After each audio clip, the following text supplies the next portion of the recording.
Hi friends, കഴിഞ്ഞ Friday US market close ചെയ്തത് പ്ലസ്സിലാണ്.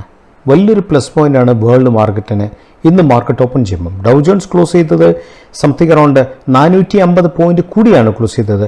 1.18% കയറിയാണ് ക്ലോസ് ചെയ്തത്.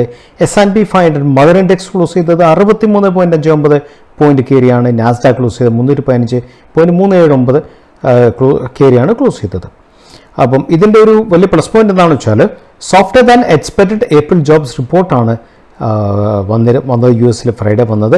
ഇത് ശരിക്കും പറഞ്ഞാൽ ഫെഡറൽ റിസർവ് ഒരു പക്ഷേ ഇൻട്രസ്റ്റ് അടുത്ത് തന്നെ കട്ട് ചെയ്യാൻ തുടങ്ങിയേക്കും എന്നുള്ള ആ ഒരു കാഴ്ചപ്പാടിനെ ബൂസ്റ്റ് ചെയ്യുന്നൊരു റിസൾട്ടാണ് വന്നിരുന്നത്.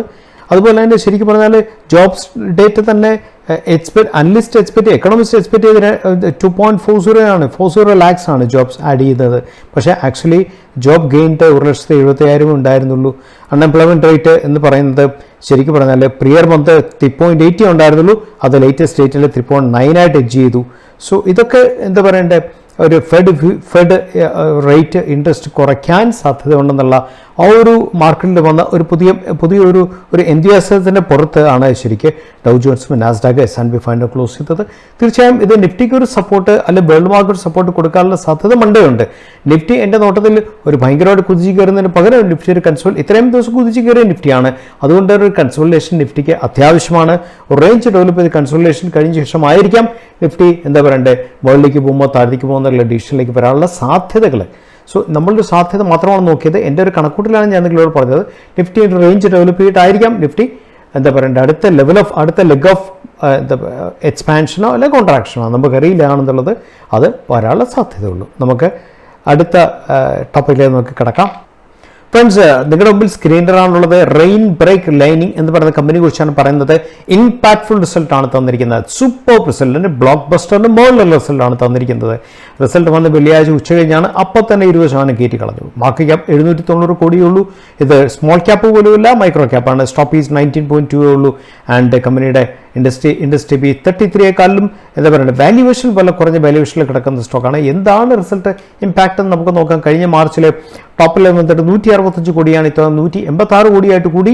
ആൻഡ് ഓപ്പറേറ്റിംഗ് പ്രോഫിറ്റ് 20 നിന്ന് 40% കൂടി 28 അത് YOY ആണ്. ആൻഡ് സ്വീക്കൻഷ്യൽ നോക്കാൻ നേരത്തെ ഡിസംബറിൽ ടോപ്പ് ലൈൻ 164 ആണ്, 186 ആയത്. ആൻഡ് ഓപ്പറേറ്റിംഗ് പ്രോഫിറ്റ് 18 നിന്നും അത് 28 കൂടി. ആൻഡ് OPM എക്സ്പാൻഷൻ അത് YOYയും OPM എക്സ്പാൻഷൻ സംഭവിച്ചു. അതുപോലെ തന്നെ എന്താ പറയണ്ടേ ക്വാർട്ടറും OPM എക്സ്പാൻഷൻ സംഭവിച്ചു.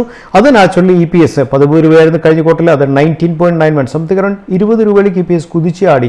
കഴിഞ്ഞ മാർച്ചിൽ 15.55 ഉണ്ടായിരുന്നുള്ളൂ. ബിൽസ് ചെയ്ത് പ്രോഫിറ്റ് ആൻഡ് ലോസ് കൊണ്ട് നോക്കുക 56 കോടി എന്നാണ്. Operating profit 75 കോടിയായിട്ട് കുതിച്ചേറിയത്. വിത്ത് OPM expansion 9-11%. Top level growth നോക്കുക 599 നിന്നും 661 ടോപ്പ് ലെവൽ ഗ്രോത്ത് നടന്നു. അതുപോലെ തന്നെ റിസർവ് നോക്കുക 253 നിന്ന് 273 ആയി. കടമില്ലാത്ത കമ്പനിയാണ്. സ്ലിം ബാലൻസ് ഷീറ്റ് ആണ്. കടമില്ലാത്ത കമ്പനി. ഫിക്സഡ് അസറ്റ് 118 127 കോടിയായിട്ട് കൂടി. And capital work in progress 4 നിന്നും 7 ആയിട്ട് കൂടി. നമ്മൾ ക്യാഷ് ഫ്ലോ നോക്കാൻ നേരത്തെ ക്യാഷ് ഫ്ലോ മാത്രം സ്ലൈറ്റ് വീക്ക്നെസ് ഉണ്ട്. പക്ഷേ ക്യാഷ് ഫ്ലോ മൈനസ് ആയിട്ടുള്ള പ്ലസ് ആണ്. 49 മുതൽ 29 തന്നെയായിട്ട് അത് മെയിൻറ്റെയിൻ ചെയ്യാൻ സാധിച്ചു എന്നുള്ള വലിയൊരു ഫാക്ടറാണ്. So will see the other share holding pattern. പ്രൊമോട്ടറുകളിൽ 7.93 ആണ്. FIS 0.01, DAs 3.56, ജനങ്ങളുടെ ഡെയിലി 2.53 ആണ്. ഇതിൻ്റെ ഓവറോൾ എന്താ പറയുക പെർഫോമൻസിൻ്റെ ബേസിലാണ് നമ്മൾ ഇമ്പാക്ട്ഫുൾ റിസൾട്ട് എന്ന രീതിയിൽ നമ്മൾ സംസാരിച്ചത്. ഇമ്പാക്ട്ഫുൾ റിസൾട്ട് വന്നുകൊണ്ട് സ്റ്റോക്ക് കയറുമെന്നോ സ്റ്റോക്ക് ഇറങ്ങുമെന്നോ അങ്ങനെയുള്ള യാതൊരു വിധത്തിലുള്ള കമൻസും എൻ്റെ സൈഡിൽ നിന്നില്ല.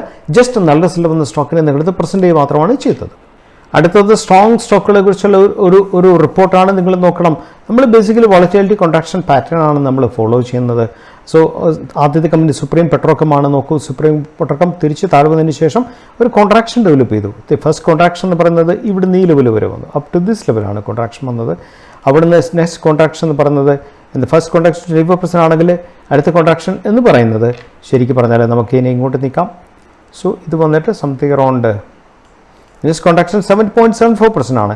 അതിനുശേഷമുള്ള അടുത്ത കോൺട്രാക്ഷൻ വന്ന് മൂന്നാമത്തെ കോൺട്രാക്ഷനിൽ സ്റ്റോക്ക് നിൽക്കുകയാണ്. നമ്മൾ ശ്രദ്ധിക്കേണ്ട കാര്യം ഈ മൂന്നാമത്തെ കോൺട്രാക്ഷൻ വരാൻ നേരത്തെ സ്റ്റോക്കിൽ ഹയർ ലോസ് ആണ് ഡെവലപ്പ് ചെയ്യുന്നത്. നോക്കൂ, ഹയർ ലോസ് ആണ് ഡെവലപ്പ് ചെയ്യുന്നത്. രണ്ടാമത്തെ കാര്യം എന്താണെന്ന് വെച്ചാൽ സ്റ്റോക്ക് ഒരു ഇൻസൈഡ് ക്യാൻഡിൽ പാറ്റേൺ നിൽക്കുകയാണ്. ഇതാണ് ഇൻസൈഡ് ക്യാൻഡിൽ.